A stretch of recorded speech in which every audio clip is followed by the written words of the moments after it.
Hey guys, Screen Fan 1990 here with a pretty unique video for you. This is my end stamp that I found on the Facebook Marketplace. Got it for a pretty good price, very unique mask. I will show Easter Unlimited, so that means it came out after 1998 sometime. Some people believe that this mask came out in the purple pink tag era. So that would make it still fairly old. This mask belonged to a lady who had it obviously for her kid. It came to me in a Ziploc bag, that was it. And when I pulled it out, it smelled just of death. So I decided to go ahead and clean it. And while I was cleaning it, I noticed that the eye mesh, which I did a video on this yesterday, the eye mesh had actually popped out. And so I did a video on how to use the hot glue gun, and go ahead and you can see just how tight that is now. It looks great. Check out the shape of this mask. This is how it was folded in the Ziploc bag and went up in storage, and I'm guessing it sat like that for many years.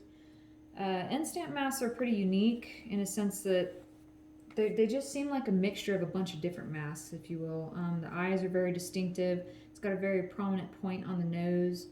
The mouth to me looks like a T-stamp mouth. It just kind of looks like a mixture of a couple different masks all in one. There's only about 10 to 12 known to be in collectors' hands today.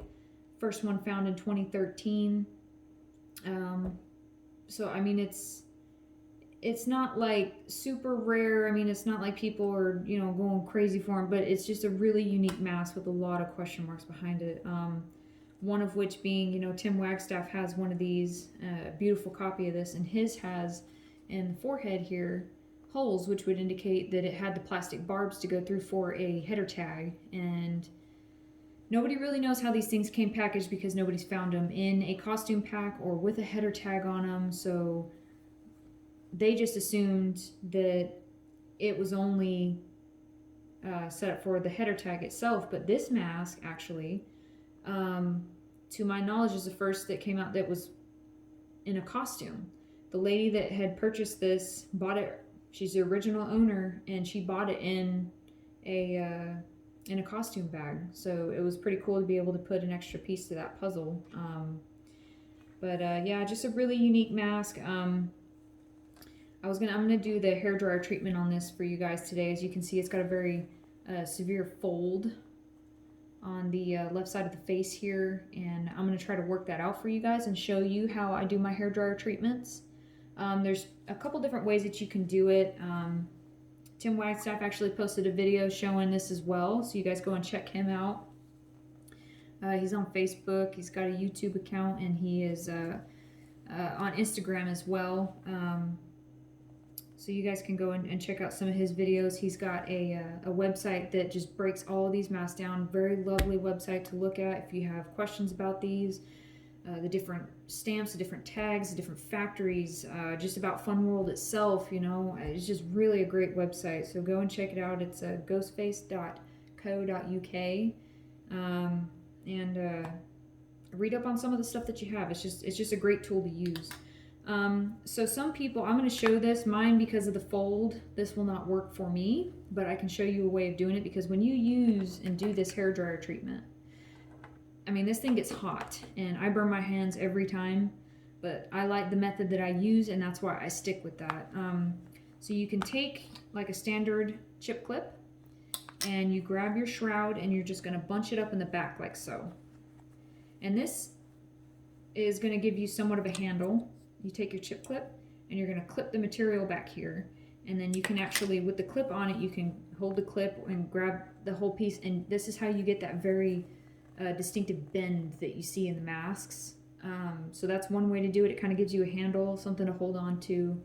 The way that I do it actually is I grab my mask, open up the shroud, and I actually flip this over my knee. So my kneecap is like right here in the forehead area, and with the mask facing me, I sit there and I work it, and I hit it with the hairdryer, and I try to get it back into the shape that it needs to be. That has been my go-to method. It works for me. You guys can try the chip clip method. It works just as well. I have tried this on another mask. It's kind of nice to be able to have a handle to hold on to. Like I said, I tried it on one mask. It worked out pretty good. I'm just more used to putting it over my knee and being able to mess with it this way. I had somebody comment and actually request that I show you guys how to take, if you guys get like blemishes or like little like black marks and stuff like that on your guys' mask, how you can take them off. Depending on what the material is on the mask will really, that's how you're going to know if this is even going to work for you. But if you're going to, you know, any store, get yourself just a standard pink eraser. You're going to grab your mask.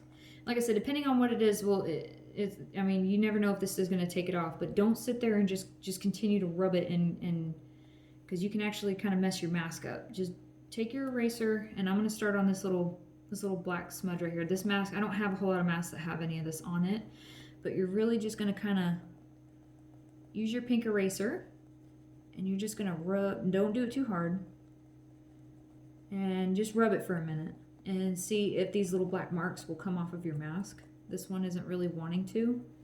I can try this one over here on the mouth. I don't know if you guys can see that. Let's see if I can get this off.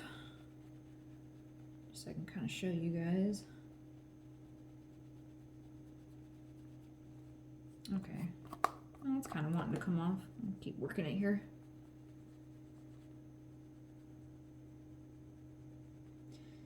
Yeah, so you don't want to rub it too hard or too much. I took it out. Alright, so I had a black smudge right there. You can still kind of sort of see it, but if you work it a little bit more, that was already in there, that's chip in the mouth. If you work it a little bit more, you know, I could probably get that to come out easy. But yeah, you just use your standard pink eraser, rub it on, and it should take care of most of the stuff for you. Now working on this mask, I'm going to try to show you guys this as best as I can standing up. But what I like to do is I kind of try to fold it out, and I like to take my hand and I cup it like a U or like a C, and I like to shove it up underneath the chin and work the chin like that. But the most important part when you do this is not just to heat it up, but to also let it cool in the shape in which you're holding it. So I would sit down and watch, you know, on the couch and do this on my knee and watch TV while I'm doing it. Sit there and I'd hit it up with the hair dryer, and then I would sit there, I'd turn the hair dryer off, and I would just hold it like this and let it cool. And that's actually what's going to help this thing hold its shape the most. So I'm going to hit this up with the hair dryer. It's going to get kind of loud for a minute. And I want you guys to watch the mask. As it starts to heat up, this gets very, very, very malleable. It might not look like it in the video, but this mask is actually pretty thick. It's pretty stout. So you guys are going to start to see, you know, like the side, the cheek area, and even probably the mouth, around the eyes, kind of start to move according to the air that is being forced on it. That's like your ideal temperature. So you're going to hit that up, and you're going to do that for a minute. Keep it about 5 to 6 inches away. You don't want to get too close because you can burn these. You can cause the paint to bubble up. You can mess them up. You can melt them. And just do it, you know, for maybe 30-second increments at a time. And then you're going to hold it to whatever shape you want. See, mine keeps wanting to fold just like that. Hold it to the shape that you want, turn it off, and then you're going to let it cool. So let's start this.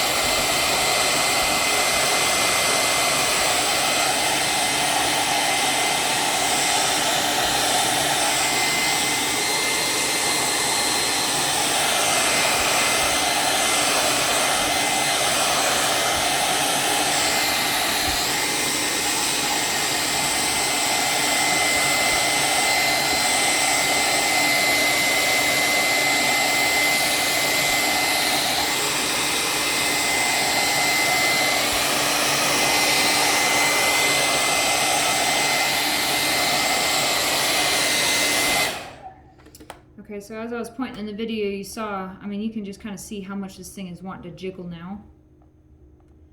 that is that ideal temperature that I was telling you about. And you can already tell, I mean, this thing is wanting to take shape all on its own. It's trying to go back to the, I mean, look at how much this thing is bowed. It looks beautiful. This mouth is pretty tweaked because the material gets a lot thicker down here. So I'm probably gonna have to work that definitely a lot more. It's hard to kind of sit there and hold it like that because, like I said, I mean, it gets hot and it burns my fingers. But that's exactly what I was talking about, what I was pointing at. So you guys can kind of see. This is like my first chance actually getting to see the unique look because it's been folded for so long. But look at how beautiful that mask is. Like I said, the very pointy nose. Now it's got a really nice broad forehead, but it just got such a great look to it. And that's why, I mean, when people find these, you know, they snatch them up, they want to keep them because it's just so unique. It's like a mixture of masks all in one. It's just awesome. So I'm going to do this a little bit more and see just how straight I can get this.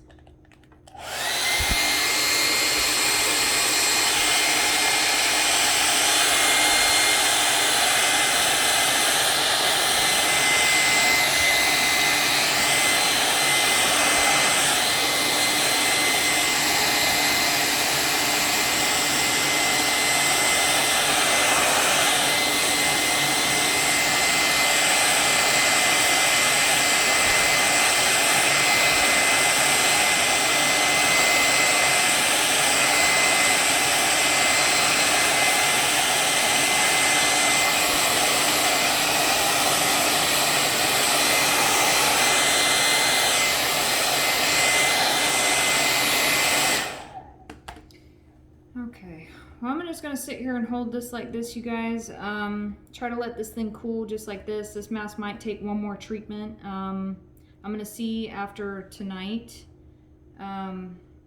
just how it holds up tomorrow, if it wants to try to go back to that natural crease or not. But I hope this was very helpful to some of you guys.